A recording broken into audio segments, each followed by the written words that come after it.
Hi there, and welcome to AccountKit Workflow. In this session, we're going to look at task templates. This will also lead us into creating repeating templates. So, to check out where your templates are, make sure you have this view saved or favorited across the top here.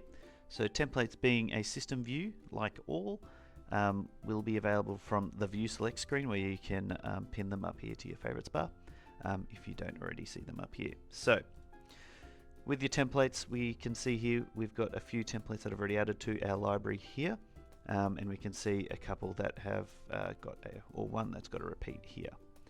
So if we want to add a new task to our library, what we want to do is head up to the plus.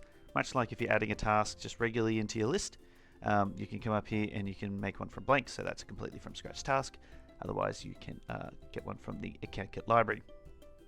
So you see here we've got some in the library already.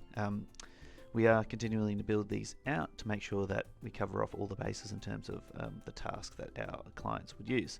So today we're going to look at the payroll processing task, and we're going to make a repeat surrounding that for weekly payroll. So what we want to do is then import that into the templates section here. So you can see in the templates view now we have the payroll processing and STP filing task in draft. So you'll see that it's assigned to client authority. So if we jump into the task now, you'll see, because we have that assigned to client authority, you'll see up here that in terms of roles in the templates, if you have the client authority ticked, basically when you're doing the repeats, what that does is then pick up the person assigned to that particular practice authority that you're using to target your client base. And then what that does is then populate who you'll need to do. You can also, with the repeating task, you can also use the partner manager fields if that's something that you would like to use. But I think the client authority field really kind of helps you drill down and target those clients. So what this template looks like, so we've named it, so task template name, so basically that's just the standard naming that comes out of the template. You can change that if you want. We have task details, which include the task label, a preview of what the label would look like if the task was generated today, a description, and then a spot where you can customize your workflow type here. So it's bookkeeping because it's payroll. We don't have a payroll task type. And then the flow is just standard, so we haven't got the full compliance route in terms of the status flow for this one. So you can see here we have today, month, year as placeholders. So if you're familiar with Xero's placeholders, kind of leveraged off the way that they use their placeholder options. And then we've gone a step further. As you can see down here, we've got the repeat label. So the repeat label here, what that does is that allows you to then customize the label within repeat. So what we want to do is actually copy over this with repeat label. So you'll see, because we don't actually have a repeat label generated in the repeating task yet, that just says pay on repeat label down here in the preview. But as we develop a repeating task, you'll see that that will change and then populate with the data that we then request to put in. So let's have a look at the task list. So this is the standard task list that comes in from the template. So this is something that the team here has put together to then help our users kind of, instead of recreating the wheel every time they want to create a task or a template or a repeat for that matter, they can come in and add one for the library, and then it's got a bunch of checklists here, a bunch of instructions. You can go further by assigning a placeholder for assigning users. You can link files. You can then link to web pages if you really want to, all from this screen. So you can modify that to your heart's content. So we jump into the repeating section here. From here is where you'll create any repeats. So if you want to create a repeating label for, say, your BASs, or for this instance payroll, what you'll be able to do here is then create the label to match the repeat that you want. So we want to make a weekly repeat label for weekly payroll. So the label here, this is where you'll use the placeholders specific to what we're going to work with today. So if we come in here, we want to do today, and we want to do month, and we want to do year. And what that'll do, as you can see in the task label preview below, if we were to generate this task today, it will then say pay on the 4th of July 2023. So what we want to do is, because we're generating this task on a Monday to start the task, so we want to start the payroll on the Monday, but we actually want to pay it on the Tuesday. So what you would do here is then go +1.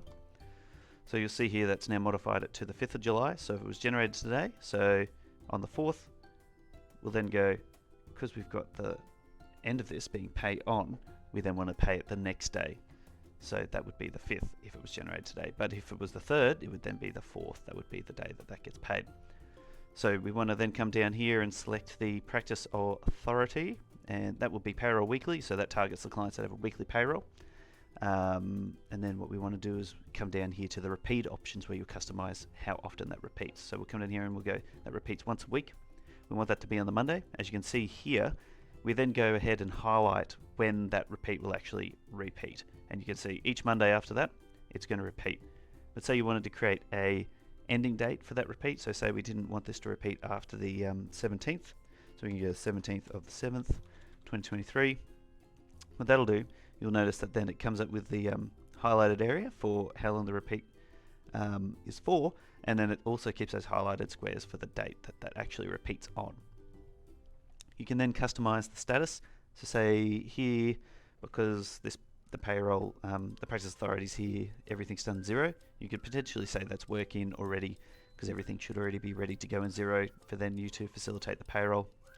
And then say you wanted to go start date after occurrence, you want 0 days. So if it's 0 days, that start date will be the day the task is generated. The due date, we want it to be 1 day afterwards. And then this is where we'll pick the day. So what we want to do here is then select the 3rd.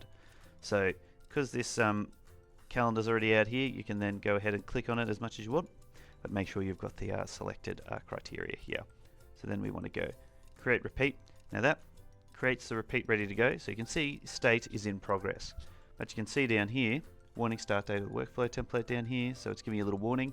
And we actually haven't set this task to active yet for then the repeat to start. So it's still in here draft. Just make sure you've got your client authority here. So this is key. If you don't have the client authority associated here and you've done the repeating task, it won't actually allocate to anyone. So now we go set to active. What that does, goes warning, because this is prior to today. Say you accidentally put the wrong date in, it was like for a few months before, then it'll generate a task every time that repeat occurs up until today's date, which if then there's a lot of days in between then, you might have a lot of tasks that you don't actually need. But in this case, we know exactly when the repeat's going to happen. So we'll have one for Monday the 3rd. So we want to go confirm. That's done. So you'll see here, that's in progress, not in draft anymore. Client authority is assigned. That's all good. So now we want to go to my work, because I've actually assigned this practice authority to myself. So you'll see here we have the task that was generated as part of that repeat. So if we come here to the start date, you'll see that yesterday was the day it was generated. So I'm talking about this on the 4th, but that task was generated on the 3rd, and we can see the due date was today as well. You can see that I've been assigned, obviously because it's in my work, it's been assigned to me. And then you'll see the placeholders here. You see the overview. As stipulated, it'll pay on the 4th, which is today's date, and then the bookkeeping and standard flow here. And that is how you create a repeat in Workflow. If you have any questions, feel free to reach out to the team, and I hope you enjoy using Workflow. There are some other videos if you want to check out more of what Workflow offers and some other operational aspects of how to get the most out of it. But we'll see you in the next one, and enjoy Workflow.